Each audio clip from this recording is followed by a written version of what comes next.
Today we're going to talk about the correct way to do a Kegel and activate your pelvic floor. Let's get started.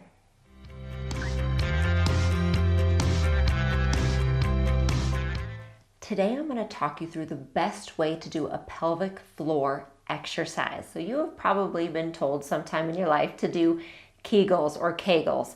Well, I am here to tell you that the research shows that most of us aren't doing those correctly. So as a physical therapist, I'm going to show you exactly how to activate and work your pelvic floor muscles. These are exercises that can help for things such as incontinence and prolapse, pelvic floor pain, and various other issues. So I want you to start by finding a comfortable sitting position. That can be on the floor, it can be in a chair or on a stool or even in bed, but somewhere that you can be somewhat comfortable and relaxed. And I want you to follow along with me. So this might be new to you. If it is, it might feel a little bit uncomfortable just in that I'm going to use a lot of anatomical words. We're going to talk about some really intimate parts. But again, this is really important information to have, and I want to empower you to be able to do these contractions on your own. So we're going to do this in two different ways. We're going to work both the endurance muscles, so muscles that are working all the time in your pelvic floor, and then we're also going to work the fast twitch muscles, meaning those are the ones that help to prevent leaking of urine when we cough and when we sneeze. So what I want you to do is take a deep breath in through your nose and exhale through your mouth. Inhale through the nose again. And when you exhale through your mouth, I want you to gently lift your vagina up like it's coming up into your belly. And I'm going to give you lots of different cues for that, okay? So one thing that helps a lot of my clients is to imagine sitting on a Kleenex, all right? So you're sitting on a Kleenex, and on the exhale, you're going to draw that Kleenex up and into your vagina. I know that's a lot to think about, and I know it can feel silly, but I promise it is effective. Research shows for most people, when you do that, stopping the flow of urine feeling, it actually isn't working the right muscles. So we are training you in a different way to help work the right muscles. So I don't want you to do that stopping the flow of urine feeling, all right? I want you to do the feeling again of a Kleenex or even like a bean or a marble right at the opening to your vagina. And when you exhale, you are trying to lift that up and in. So you have fibers that come from the front and fibers that come from the back. So you're trying to draw those in and up. And I want you to do a few like that while I talk, okay? Your goal is to be able to hold it for 10 seconds. So you take an inhale, and on your exhale, you're gonna do your contraction, and you're trying to hold it for 10 seconds. All right, and if you are working on these throughout the day, I want you to do 30 of them, holding each one 10 seconds. And you can do them in sitting, like I am right now, or like you are right now. You can do them laying down. I do these at night, laying down on my back before I fall asleep at night. It helps actually a lot for me to not urinate throughout the night when I do that. You can also do them laying on your side or even laying on your stomach. If you have a bladder prolapse, sometimes it feels really good to do these laying on your stomach. All right, so just one more minute here doing this. I'm going to give you a couple other visualizations that might help. So again, you can picture that Kleenex or picture kind of that bean lifting it up and in. You can also picture trying to draw together your pubic bone, so your pubic bone is in the front, and your tailbone in the back. Imagine trying to draw those together and then lifting up. That might help too. So there's various visualizations, and I want you to find the one that works for you. But again, you're doing it 30 times throughout the day, holding it 10 seconds, and you're not doing that action of stopping the flow of urine. All right, we're gonna get rid of that. It doesn't work. All right, so that's exercise number 1. Then exercise number 2 is just as important.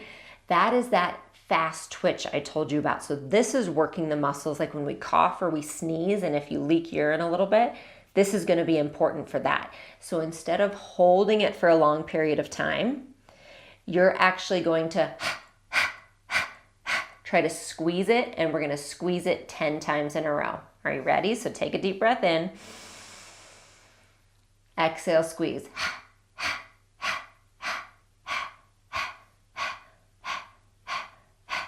And then relax.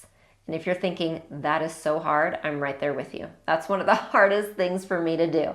So if 10 feels too much, just do 5 to start, okay? But the point is that with every exhale, you're trying to squeeze, release, squeeze, release, squeeze, release. So that pulling up of the Kleenex, you're pulling up, releasing down, pulling up, releasing down.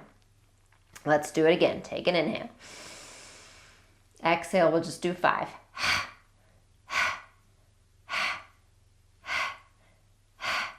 Nice job, and relax.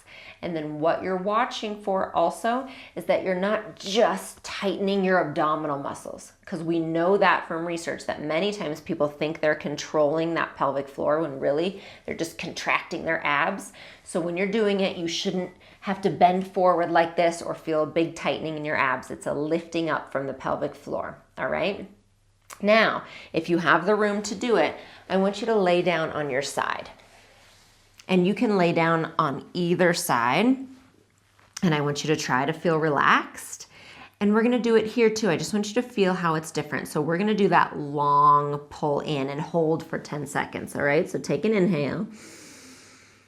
Exhale, pull in. So again, you think of that Kleenex, or maybe trying to draw pubic bone to tailbone and then lifting up.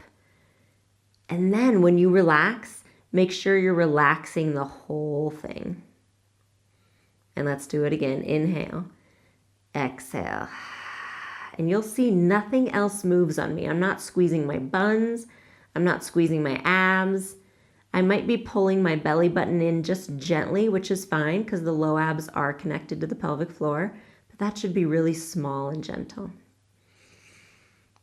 And one more.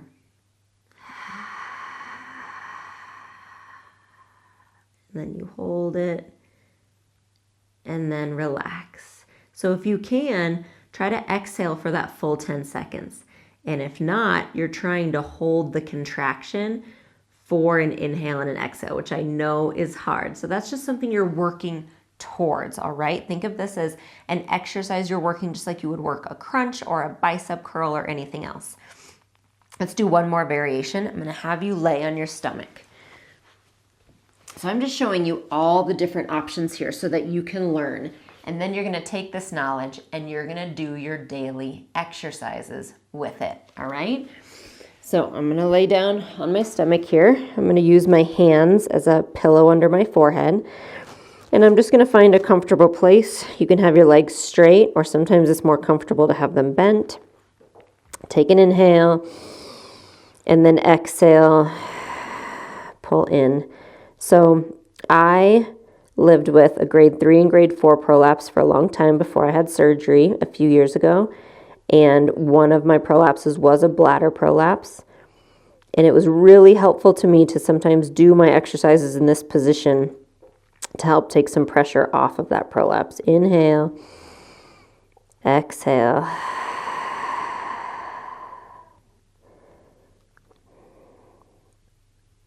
Nice job. Let's do one more in this position. You can try that long hold, or maybe you can try that squeeze, release again. So you inhale, exhale, squeeze, release, 3, 2, 1, and relax. Nice. Maybe bend your knees and sweep them side to side. And then take your time. We're going to push back up to sitting. So let's talk about how you'll use this in a daily routine to strengthen your pelvic floor muscles. As I mentioned, you can do 30 throughout the day of those contract and hold. So you would hold it 10 seconds and release. Hold it 10 seconds and release. And you're breathing with that, and you can do 30 of those throughout the day. And then do 30 of those quick contractions. So you would, if you can, you're working towards doing 10 at a time. And that would be 1 repetition, and then 10 is another repetition. But you can start with just 5 quick pulses if that's better. And each time you're trying to contract and also trying to relax. So learning how to relax the pelvic floor is just as important as the contraction. And you can do these on their own. You can do them as a part of a regular workout program. You can do them while working with a pelvic floor physical therapist. But hopefully that helps you learn how to do a pelvic floor contraction correctly. I hope it helps, and I'll see you again soon.